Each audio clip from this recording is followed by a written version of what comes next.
Bonjour à tous, on se retrouve aujourd'hui pour un nouveau test d'application. Me voilà de retour après quelques jours de vacances.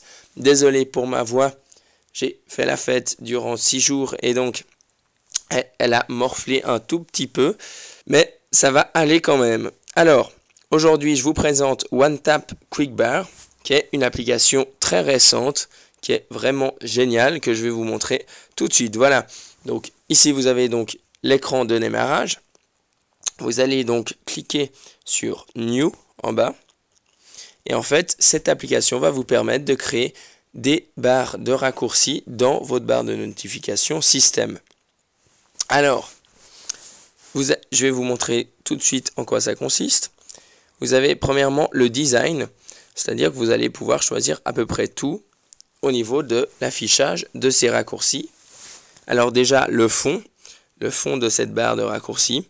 Vous avez donc plusieurs possibilités, comme vous le voyez. Je vais prendre un petit truc original pour la présentation. Vous cliquez simplement sur celui que vous voulez et c'est tout bon. Ensuite, en bas, vous passez à l'onglet suivant. Vous pouvez également slider sur le côté. Là, vous choisissez la couleur des icônes. Donc, on va choisir par exemple cette couleur-ci. Ensuite, vous choisissez la couleur du texte, c'est-à-dire parfois, il y a donc du texte dans la barre de notification. Et ici, vous choisissez simplement la couleur de celui-ci. Ensuite, sous l'icône de statut, il s'agit donc de l'icône qui va s'afficher donc ici dans la barre de notification. Vous avez donc la possibilité de mettre l'icône de l'application, différentes couleurs, évidemment transparent. Vous avez également trois petits icônes, le jour, le mois et le nom du jour de la semaine. Et finalement, sous autre, vous pouvez choisir d'ajouter ou pas un séparateur entre les différentes icônes et également choisir si vous voulez afficher ou pas le texte qui se trouve en dessous des icônes. Voilà.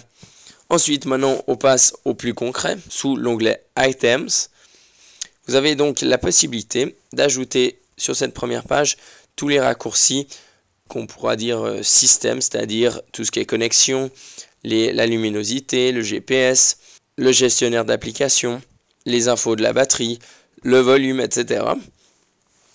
Ensuite, vous avez un onglet applications. Vous avez donc toutes vos applications qui vont s'afficher de votre téléphone. Et vous pouvez donc choisir n'importe quelle application à ajouter directement dans la barre. Voilà, on va ajouter par exemple la calculatrice. Je vais juste revenir sous Settings juste pour vous ajouter un exemple. Voilà, je vais cliquer sur Wi-Fi. Donc voilà pour les applications, vous choisissez celle que vous voulez. Ensuite sous Shortcut, donc c'est tout ce qui est raccourci. Vous avez donc le choix en tous les raccourcis de votre téléphone. Vous pourrez donc par exemple faire un raccourci d'appel, c'est-à-dire que vous allez pouvoir appeler un de vos contacts directement en cliquant sur l'icône qui s'ajoutera donc dans la barre, etc. En fonction des applications que vous avez installées sur votre téléphone. Vous avez également deux petits raccourcis disponibles qui sont fournis avec l'application. C'est OneTap Setting. Donc ça va, en fait, ici vous choisissez le réglage que vous avez envie et ça va vous envoyer en fait directement dans les réglages de celui-ci. Par exemple, si j'ajoute Wi-Fi Networks ici, ça ne va pas vous activer ou désactiver le Wi-Fi, ça va vous envoyer dans les paramètres Wi-Fi. Je l'ajoute simplement pour vous montrer par la suite. Sachez que vous pouvez ajouter 6 icônes par barre de notification. Ensuite, vous avez l'onglet Contact que je ne vais pas vous montrer pour garder l'anonymat de mes contacts. Mais sachez simplement que vous pouvez donc ajouter un contact dans cette barre de notification. Et finalement, vous avez un onglet récent où vous pouvez donc ajouter tous les raccourcis récents que vous avez utilisés. Et vous avez encore un onglet où vous avez encore différentes petites options avec par exemple le dernier appel, une note, redémarrer votre téléphone, le booster maintenant et nettoyer les applications en cours. Ça, c'est une application supplémentaire qu'il faudra télécharger en parallèle. Vous pouvez également retourner directement sur le Home, faire une recherche, envoyer un nouveau message, créer un nouvel événement, ajouter la caméra. On va le faire, voilà, comme ceci. Et également tous les icônes concernant le player de musique, également l'enregistreur de voix, et voilà. Je crois que c'est tout bon. on va donc maintenant vous montrer concrètement comment ça se passe. Vous cliquez donc ensuite sur le Vue qui se trouve en haut à droite, comme ceci. Et voilà votre barre qui s'affiche. Je vais juste vous montrer quelque chose. Donc sur More, vous avez donc les options de l'application. Ici, vous avez donc la possibilité de passer à une version payante qui va vous permettre d'avoir 2 quick bars, 5 quick bars ou un nombre illimité de quick bars, donc jusqu'à 2,50 € maximum. N'hésitez pas donc à acheter si vous en avez besoin. Voilà, vous avez également une option inversée lors des barres de raccourci. Donc cela si vous avez donc plusieurs barres. Vous avez également la possibilité d'activer ou pas les vibrations, tout simplement. Voilà, donc maintenant concrètement on a donc la barre ici. Vous cliquez sur Appli, qui se trouve donc là en bas. Et vous allez voir donc dans la barre de notification maintenant vos raccourcis, comme ceci.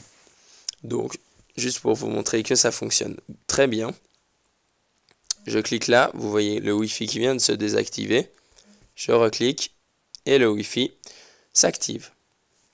Ensuite, Wi-Fi Networks, comme je vous ai dit, donc ça va vous envoyer dans les paramètres, comme ceci. Appareil photo, et bien ça lance tout simplement l'appareil photo, comme ceci. Et finalement, la recherche, et bien vous voyez donc ici, donc vous tombez donc directement sur la barre de recherche. Voilà, donc à vous en fait de personnaliser toutes vos barres en fonction de vos besoins. Vous avez vraiment un grand nombre de possibilités comme vous l'avez vu. Et c'est vraiment excellent, très rapide et ça n'use pas de batterie. Donc n'hésitez pas à la télécharger si vous avez besoin. Voilà, merci à tous pour avoir suivi ce test. Je vous invite comme d'habitude à vous abonner à ma chaîne YouTube et de me suivre sur Facebook, Twitter et Google+. N'oubliez pas, les liens se trouvent dans la description de la vidéo. Voilà, merci, salut.